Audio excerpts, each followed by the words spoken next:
Hello everyone, कैसे हो आप सभी और कैसी चल रही है सभी की पढ़ाई।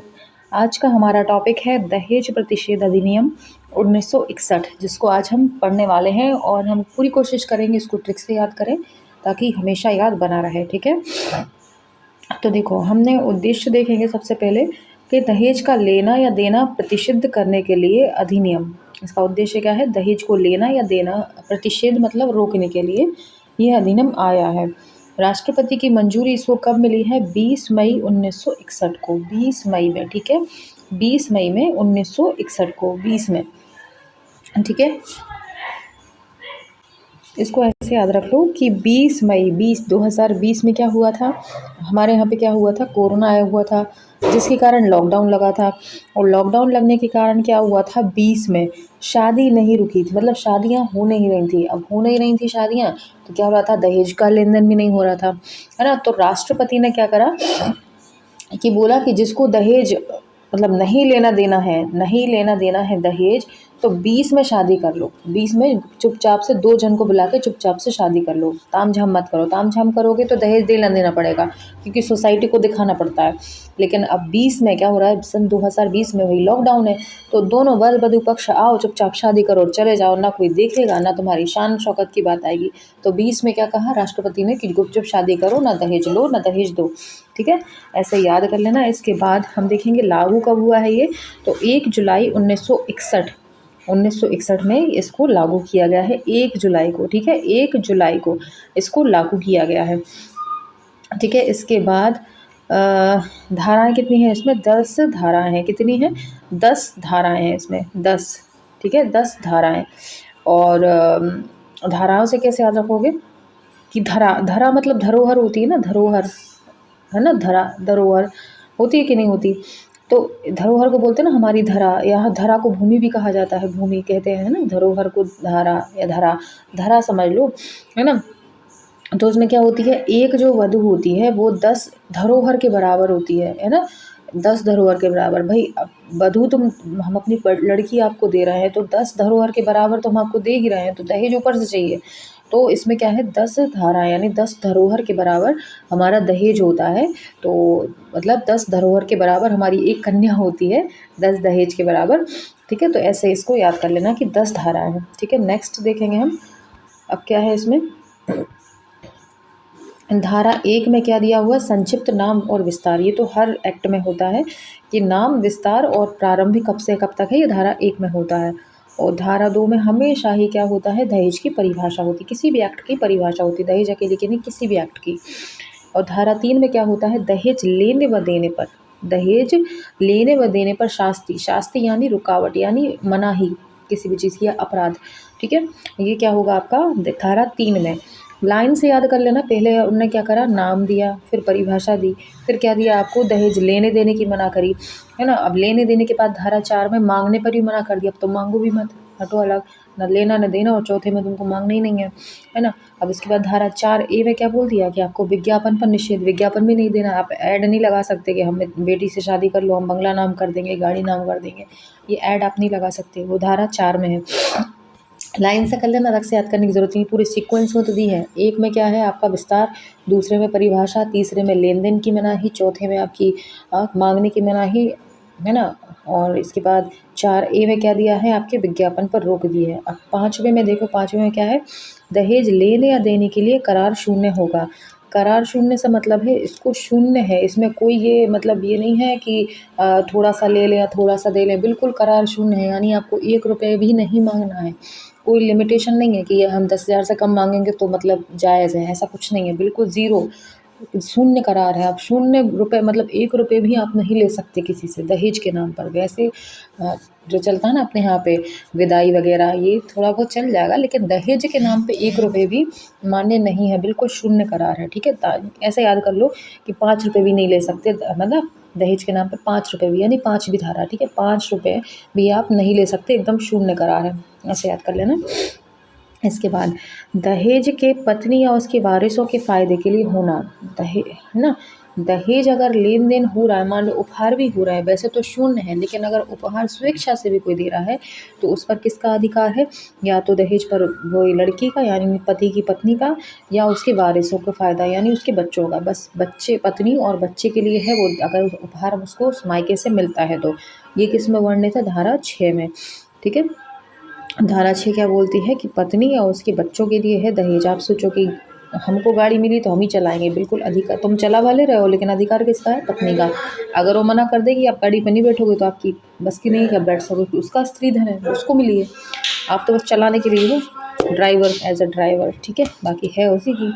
ठीक है, और इसके बाद धारा 7 क्या बोलती है, अपराधों का संज्ञान। अपराधों का संज्ञान अपराधों का संज्ञान, संज्ञान से मतलब क्या हो जाता है आपका, एक्शन, अपराधों के खिलाफ एक्शन। ठीक है, संज्ञान। ओके, अब इसमें होता है धारा 8 में धारा 8 ए क्या बोलती है, कुछ मामलों में सबूत का भार। तो इसमें क्या हो जाएगा, कुछ मामलों में सबूत का भार। सबूत का भार से मतलब होता है कि जैसे मान लो किसी ने झूठी शिकायत दर्ज कर दी कि इसने दहेज मांगा है, तो कानून वर पक्ष को ये सुविधा देता है कि आप साक्ष्य खुद जुटा कर लाइए। पुलिस छानबीन नहीं करेगी क्योंकि ये गैर संज्ञान मतलब संज्ञेय अपराध है, गैर जमानती है और अशमनीय है, यानी घृणित अपराध है। पुलिस इसकी छानबीन नहीं करेगी, पुलिस तो वो करेगी जो महिला ने कहा है। अगर आपको लगता है कि आप बेकसूर हो तो आप खुद साक्ष्य लेकर आइए, फिर हम उस पर विचार करेंगे। तो इसमें क्या है, कुछ मामलों में सबूत का भार। ठीक है, अब इसके बाद 8 बी क्या बोलती है, दहेज प्रतिषेध अधिकारी, यानी दहेज प्रतिषेध अधिकारी की नियुक्ति कौन सी धारा में होती है, आपकी धारा 8 में। ठीक है, 8 बी में। ठीक है, 8वीं, ऐसा कर लो, दहेज प्रतिषेध अधिकारी कितना पास है, 8वीं पास है। ठीक है, ऐसे याद कर लेना, 8वीं 4 8वीं पढ़ा हुआ है लेकिन अधिकारी बन के बैठा है, 8वीं पास है। ठीक है, और कुछ मामलों में सबूत का भार 8 है, 8 है। ऐसा कैसे याद करोगे इसको, मैं देख लेती हूँ कैसे याद हो सकता है ये, एक सेकंड दीजिएगा मुझे। देखो, काफ़ी विचार करने के बाद इसकी एक ट्रिक बनी है, थोड़ी सी देखना कि मतलब सबूत जुटा पाना, क्योंकि ऐसा अपराध है कि जो मतलब जिसमें महिला की इस ये सुनवाई होती है, तो इसमें कैसा हो जाएगा, सबूत जुटाना वर पक्ष के लिए कैसा हो जाएगा, आटे में से नमक निकालने बराबर, आटे में से नमक निकालने बराबर। 8A, आटे, आटे मतलब 8A। ठीक है, 8A में सबूत निकालना। ठीक है, आटे में से सबूत निकालने जितना है, आटे में से नमक निकालने यानी आटे में से सबूत निकालने जैसा है। ठीक है, तो 8A में सबूत हो जाएगा। ठीक है, अब इसके बाद और देख लेते हैं भाई, 6 और 7 की भी नहीं बनी ना, तो 6 और 7 की क्या ट्रिक हो सकती है, देखो जी, दहेज का पत्नी या उसके वारिसों के लिए फ़ायदे के लिए होना, है ना। तो ऐसे याद करना, हाँ, जैसे पति ने बोला कि मुझे गाड़ी चला लेने दो, मतलब पत्नी ने रोक दिया, पत्नी ने रोक दिया कि नहीं, ये गाड़ी मुझे मिली है, मेरा हक है और मेरे बच्चों का हक है। तो पति क्या बोलता है, छी ये कौन सी बात हुई, छी ये कौन सी बात हुई, ये मिली तो गाड़ी तुम चलाओगी, मतलब बुलेट वुलेट दे दी तुम चलाओगी, छी ये कौन सी बात हुई। तो धारा 6 में मतलब ऐसे याद कर लेना। ठीक है, अब आता है धारा 7, अपराधों का संज्ञान। अपराधों का संज्ञान धारा 7 में है, तो उसको कैसे याद रख सकते हैं अपन, अपराधों का संज्ञान। संज्ञान मतलब अपराधों का संज्ञान यानी अपराधों के खिलाफ एक्शन। ठीक है, एक्शन होता है इसका मतलब, अपराधों का संज्ञान, अपराधों का ज्ञान, अपराधों का संज्ञान, उसके खिलाफ एक्शन, ये सब चीज़ें हैं। देखिए, संज्ञान में 7, सा संज्ञान, सा 7 ऐसे याद कर लेना, अलग से इतना नहीं अपन को बनाना है। ठीक है, आगे देखेंगे हम, नियम बनाने की शक्ति। नियम, नियम में भी ना आ रहा है, नियम में भी नो आ रहा है, ना, 9 नियम, 9 नियम बनाने की शक्ति। ठीक है, 9 नियम बनाए इसके लिए। ठीक है, इसके बाद आता है धारा 10। धारा 10 क्या बोलती है कि राज्य सरकार की नियम बनाने की शक्ति किसके बात है, धारा 10 में की गई है, राज्य सरकार की इसमें की है, नियम बनाने की शक्ति धारा 9 में वर्णित है, और फिर धारा 10 में है कि राज्य सरकार की नियम बनाने की शक्ति। ठीक है, 9 नियम बनाने की शक्ति, और इसमें 10वें में अगले में क्या आ जाएगा आपकी, राज्य सरकार ने बनाई है। राज्य सरकार और जुड़ गई तो 9 का 10 हो गया। ऑलरेडी 9 नियम बनाने की शक्ति एक राज्य सरकार ने बना दिया तो हो गए 10, यानी 10 पे राज्य सरकार की नियम बनाने की शक्ति। आगे देखेंगे, परिभाषा देख लो। ऐसी कोई संपत्ति, ये सब्जी वालों को पूरी सब्जी यहीं बेचनी है, यहाँ से हट नहीं रहा है, चिल्ला रहा है जोर जोर से, ठीक है। आगे देखेंगे, कोई ऐसी संपत्ति या मूल्यवान प्रतिभूमि जो विवाह के समय या उसके पूर्व या पश्चात किसी समय विवाह के एक पक्षकार, लड़की वाले या लड़के वाले द्वारा विवाह के दूसरे पक्षकार, लड़की वाले या लड़के वाले को, या माता द्वारा किसी अन्य व्यक्ति द्वारा विवाह के किसी भी पक्षकार को या किसी अन्य व्यक्ति को प्रत्यक्ष या अप्रत्यक्ष रूप से दी गई है या दी जाने के लिए करार की गई है, ऐसी समस्त संपत्ति या प्रतिभूमि दहेज की श्रेणी में आती है। या तो दे दी है या देने के लिए करार की गई है, यानी वादा किया है कि हम देंगे, ठीक है। तो ये आपकी दहेज की परिभाषा है। एक बात नोट करने वाली है कि दहेज में मुस्लिम पर्सनल लॉ शरीयत के अंतर्गत आने वाली मेहर शामिल नहीं है, यानी मुस्लिम में जो मेहर दिया जाता है विवाह के समय, एक रकम लड़की के लिए सुरक्षित रखी जाती है, वो दहेज के अंतर्गत नहीं आती है, ठीक है। नेक्स्ट देखेंगे, अब इसमें धारा 3 में कुछ पेनाल्टी, धारा 3 में जो अपन ने देखा था कि दहेज लेना और देना अपराध है, तो उस अपराध में क्या सज़ा है वो देख लो। धारा 3 में क्या अपराध है, लेने देने पे, दहेज लेने या देने को 5 वर्ष का कारावास और 15,000 रुपये जुर्माना या दहेज के मूल्य की रकम के बतौर पेनल्टी लगेगी। या तो 5 साल का कारावास, मतलब 5 साल का कारावास तो लगेगा ही लगेगा, 15,000 रुपये जुर्माना या दहेज के मूल्य की रकम बतौर पेनल्टी लगेगी। या तो अगर आपने 2-5 लाख रुपए दे के रखे हैं तो वो लग जाएंगे इसमें पेनल्टी के तौर पे। अब दहेज मांगने के लिए क्या है, एक सेकेंड रुकेंगे आप ज़रा, एक मुझे थोड़ा सा डाउट आ रहा है।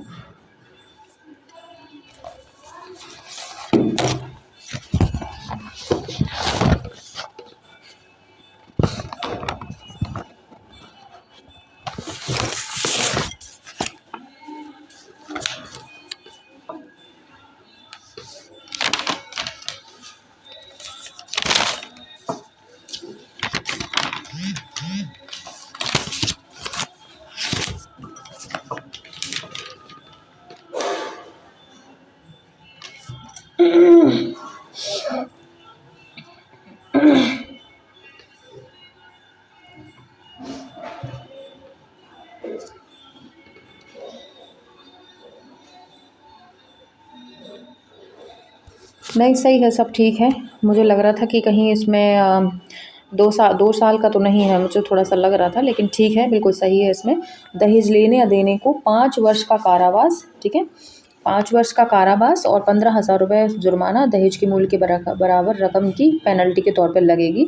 इसके बाद धारा 4 क्या बोलती है, किसी के द्वारा दहेज की मांग किए जाने पर उसे कानूनी रूप से 6 माह से 2 वर्ष तक का कारावास और 10,000 रुपये तक का जुर्माना लगेगा।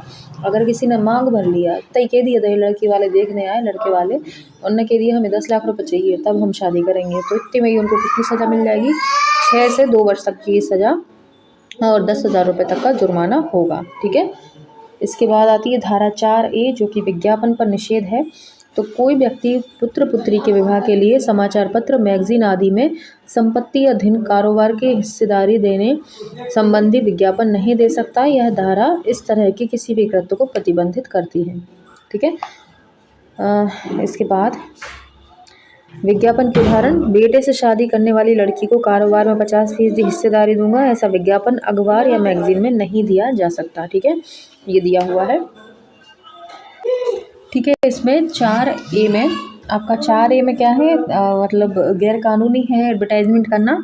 अब धारा 4B क्या बोलती है, यदि कोई व्यक्ति कानून का उल्लंघन करते हुए विज्ञापन एडवर्टाइजमेंट देता है तो उसे 6 माह से 5 वर्ष तक की कारावास और 15,000 रुपये जुर्माना लग जाएगा। इसमें 15,000 और 5 वर्ष मैक्सिमम, और कम से कम 6 माह, जैसा आप एडवर्टाइजमेंट देते हो उस हिसाब से, ठीक है, तो ये दंड मिलेगा। इसके बाद धारा 5 में है दहेज देने या लेने के लिए करार शून्य होना। ये तो अपन ने देख ही लिया था, अभी करार शून्य है। कि इसका आशय क्या है, दहेज लेने या देने पर आपको कोई कानूनी व्यवस्था नहीं है, इसमें आपको एग्रीमेंट पूरा करने का कोर्ट में दावा नहीं किया जा सकता। मीन्स क्या हो गया इसका, कि मान लो किसी ने लिखित में दे दिया, करार मतलब वादा, किसी ने वादा दे दिया कि हम आपको 5 लाख रुपए देंगे दहेज के लिए, है ना, तो फेरे हो जाने तो फिर शादी फिर दे देंगे आपको। अब मान लो वधू पक्ष ने नहीं दिया, तो आप कोर्ट केस नहीं कर सकते उनके ऊपर, भले उनके पास लिखित में हो, आप कोर्ट केस नहीं कर सकते कि इसने वादा किया था और इसने दिया नहीं है, क्योंकि वो करार शून्य है ऑलरेडी, वो मान्य है ही नहीं है। तो आप कैसे उसके लिए दावा कर सकते हो पेश, उल्टे आप और फंस जाओगे कि आपने मांगा क्यों पहली चीज़ तो ये करार पूरी तरह से वैधता नहीं है ना, आप केस नहीं कर सकते किसी के ऊपर, एग्रीमेंट अगर फेल करता है वो तो। नेक्स्ट है दहेज का पति पत्नी उसके वारिसों का होना। यदि कोई दहेज विवाहिता के अतिरिक्त अन्य किसी व्यक्ति द्वारा धारण किया जाता है तो दहेज करने के 3 माह के भीतर उसको वापस देना होगा। ठीक है, किसी ने चाचा फूफा दादा दादी कोई ने रख लिया कि हम दे देंगे, अभी हमारे पास रहने दो, ये दूर जाना है आपको, अभी रखा रहने दो हमारे पास, आप फिर ले जाना आराम से, तो उसको 3 महीने के अंदर वापस देना होगा विवाह से। ठीक है, या औरत के नाबालिग होने की स्थिति में उसके बालिग होने तक के 1 वर्ष के भीतर। अगर मान लो लड़की को माता पिता ने अच्छे महंगे महंगे जेवर दिए हैं, अब वो नाबालिग है ना, पहली चीज़ तो यही अपराध करा कि नाबालिग से शादी कर ली।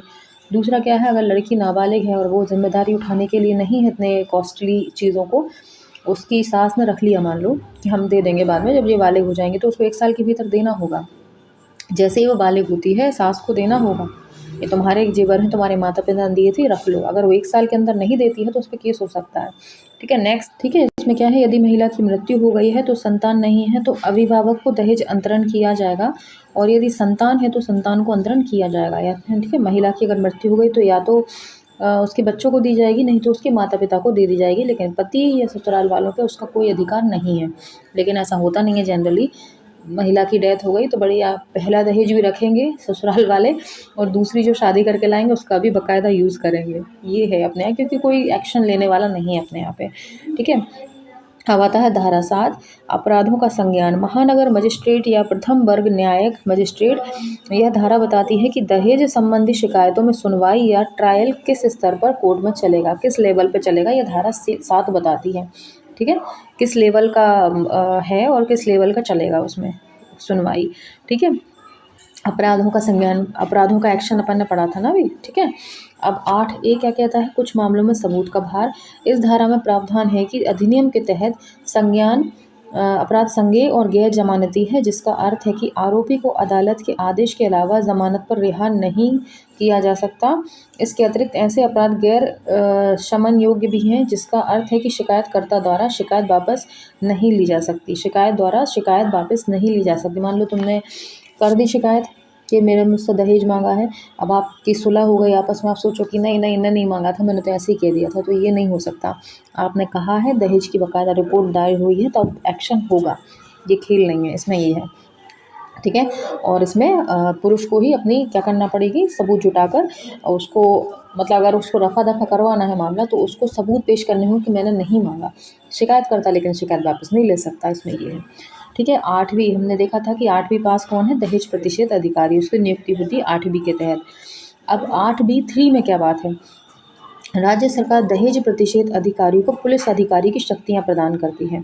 ठीक है, 8B की 3 धारा में क्या बोला है कि इसको दहेज प्रतिषेध अधिकारी को पुलिस अधिकारी की शक्तियां, जो काम एक पुलिस कर सकती है वो ये अधिकारी करेगा, उसको इतनी शक्ति दी जाएगी। ठीक है, और 8B4 में क्या दिया हुआ है कि राज्य सरकार एक सलाहकार बोर्ड गठित करेगी। यह बोर्ड दहेज अधिकारी प्रतिशत अधिकारियों को उसके कर्तव्यों के पालन करने में सहायता करेगी, मतलब उसकी हेल्पर के तौर पे 4 लोग दिए जाएंगे, यानी 8B4, 8वीं पास अधिकारी के लिए 4 लोग की नियुक्ति होगी। ठीक है, तो ये आपका इसमें हो जाएगा। नेक्स्ट है धारा 9, नियम बनाने की शक्ति। इस अधिनियम के प्रयोजन के लिए नियम बनाने की शक्ति केंद्र सरकार के पास होगी। आशय, इस कानून के पालन के लिए ज़रूरी नियम केंद्र सरकार, सेंट्रल गवर्नमेंट बनाएगी, जो मेन मुख्य नियम है वो केंद्र सरकार बनाएगी। और धारा 10 में राज्य सरकार नियम बनाने की शक्ति, इसके तहत राज्य सरकार दहेज प्रतिष्ठित अधिकारी के कृत्यों के पालन के संदर्भ में नियम बना सकेगी। तो ये हमारा दहेज का हमने पूरा कंप्लीट कर लिया। इसके लिए अलग से कुछ नहीं पढ़ना, इतना पर्याप्त है, बहुत डिटेल में दिया है इस बुक में और बहुत अच्छा कंटेंट है। तो इतना पढ़ लिया, समझो बहुत कुछ पढ़ लिया, तो हम इतना ही करेंगे इसको। और उम्मीद है आप लोगों को याद हो गया होगा काफ़ी अच्छे तरीके से। कैसी लगी वीडियो ज़रूर कमेंट में शेयर करना, बताना कैसा लगता है आपको पढ़ना, और कितना याद हो गया है सब बताया करो आप लोग, ठीक है।